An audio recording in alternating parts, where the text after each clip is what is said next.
Howdy, folks.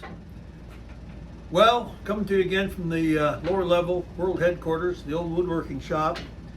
And as you might expect, we're working solo again this morning. Actually, it's afternoon. Couldn't get anybody to come in this morning, and I don't have any camera operator or no producers or anything. So I'll be doing the whole show. Not that you'll notice any difference, of course. I spoke to management about it, and they seem to think that at this stage of the game, it probably isn't worth investing any more in me. And I may retire soon. Well, I don't know about that, but anyway, project today is I'm working on a piece of wood here. Brought to me by my good friend Glenn Moderchek, and he's aware of the rules. You know, I don't sell anything, and I don't take orders, and I do entertain suggestions. So he brought me some wood, and I know he wanted to he wanted to have a couple of pepper mills for his granddaughters, and so he brought me over this plank of wood, but and he always seems very satisfied with what I do. He just said, well, you know, I know the rules, so you know, use your imagination. So just kind of want to explain. People don't always realize, but a piece will never be any bigger than its smallest diameter, because once you get it round, it's going to be the size of the smallest diameter. By the same token, it'll never be any thicker than its thickest part. So when you get a piece like this, and it's thick on one side, thin on the other side, what we'll end up doing is we're going to shave this side off till it's the same thickness as this side. So what this will end up being is a platter, or a platter. It'll be well, it'll be relatively thin. It'd be nice if it was all this size, then we'd have a little bit of depth, but we don't. So what I'm going to do, the way we're going to do this, I figure out what I did here. This is called a woodworm screw, and I drilled a hole in here, and it's going to fit in here. Well, folks, lucky my toe wasn't under there. We locked this part in the four-jaw chuck, and I did this on purpose. I don't think you can see this, but this is the infamous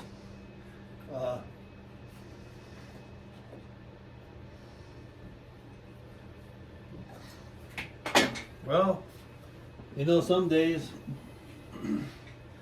if it wasn't for bad luck, you wouldn't have any at all.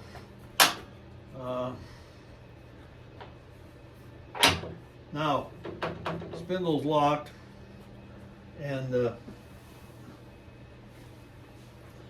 boy, I know I'm going to hear about this from management. I got to put on some gloves here because this wood is pretty heavy, and it's very dense. And I cut out the circle on the circle jig, so it's kind of sharp there. So I'm going to move the tool rest back and bring up the live center, and we start this on here, and we're going to thread this on here, and to help us get it in the right spot,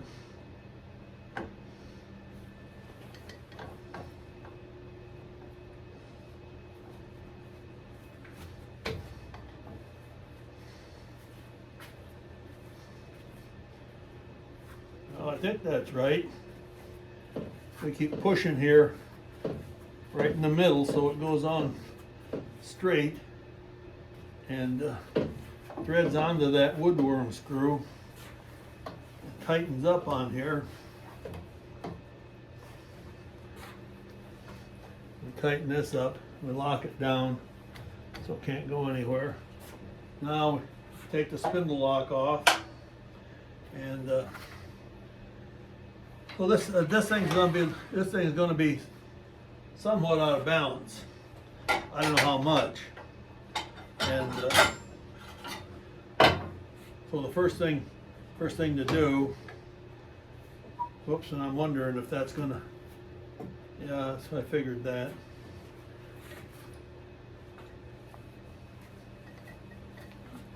Come on.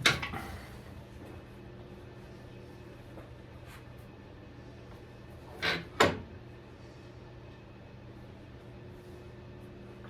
think that's enough.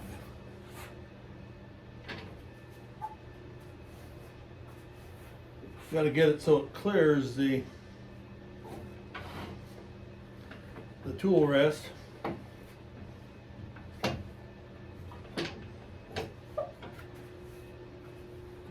Not quite. And then when we spin this, we're going to be taking stuff off just this half of the circle. So it'll be kind of a jumpy deal. So we'll lock everything down and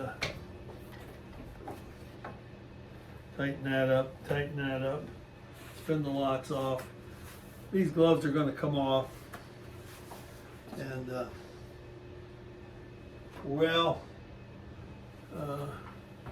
make this an official wood turning video, I have to have my wood turner smock on. So fortunately I have it right here handy, and my cap, protect my thinning hair. I get my smock on here. Never been able to find one of these that I like. Got this one. It's good. It has a good zipper, but the does not have a good place for a pencil up here. It gets lost down in the pocket. I don't know. It seems like there's no end to things that you'd like to do, but part of life. So boy, there's another thing, using up half our time talking. Anyway, I thought it might be kind of interesting for you to see how that works. So I'm going to get my my headgear on here, and I think we'll use the beaver, and we're just going to try and take off some of this high side here, and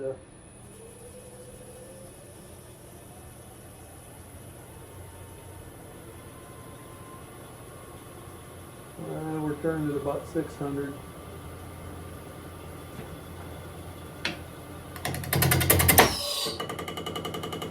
That's not good.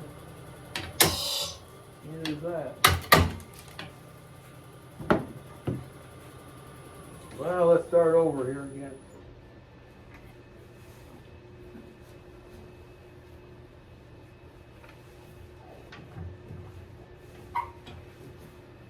Maybe that ain't the best thing to do, folks. Well, let's see here. Let's see what this does.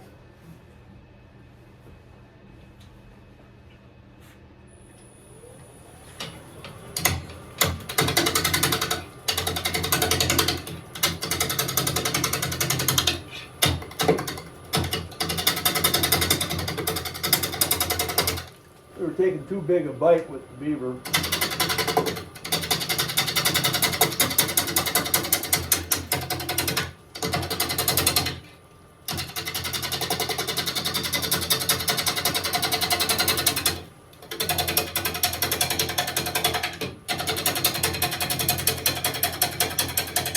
A little easier to control this tool.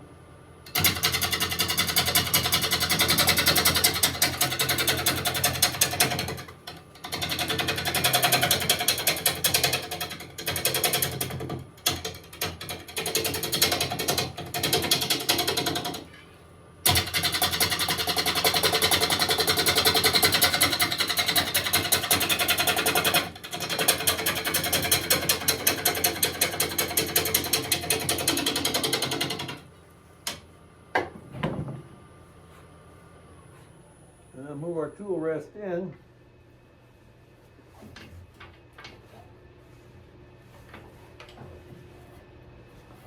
Still got quite a bit to come off. Perhaps we can speed up a little here.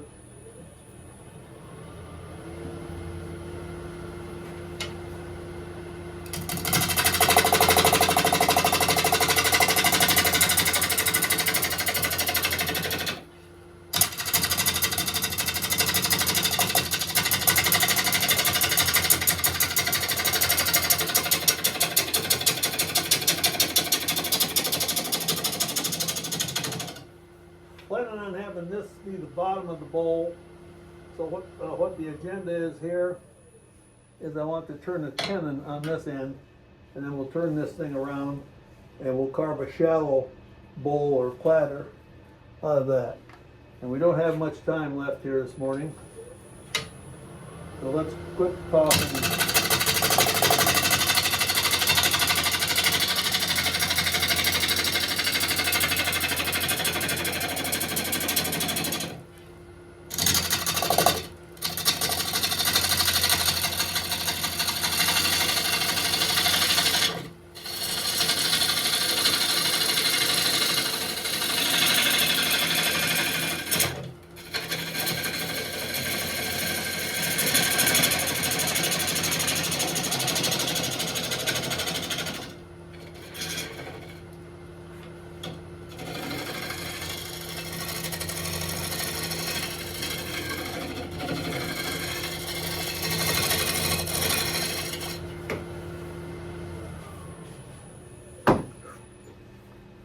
Well, just about. We got a little spot right here.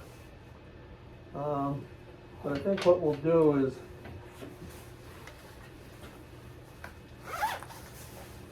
we'll mark out for a tenon here. That's the wrong tool.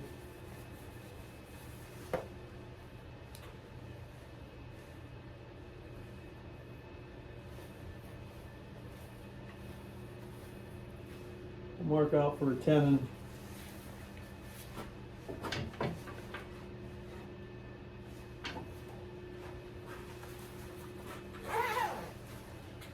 And we'll try this 1/2 inch gouge.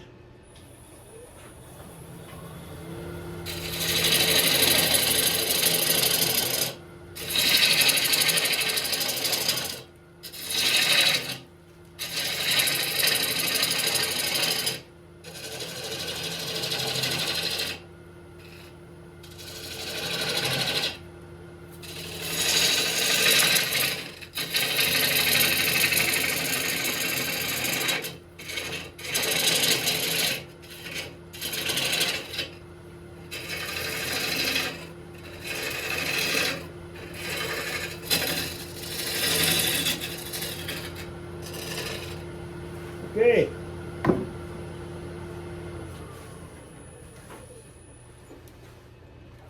Seems like we just started, but we're ready to quit.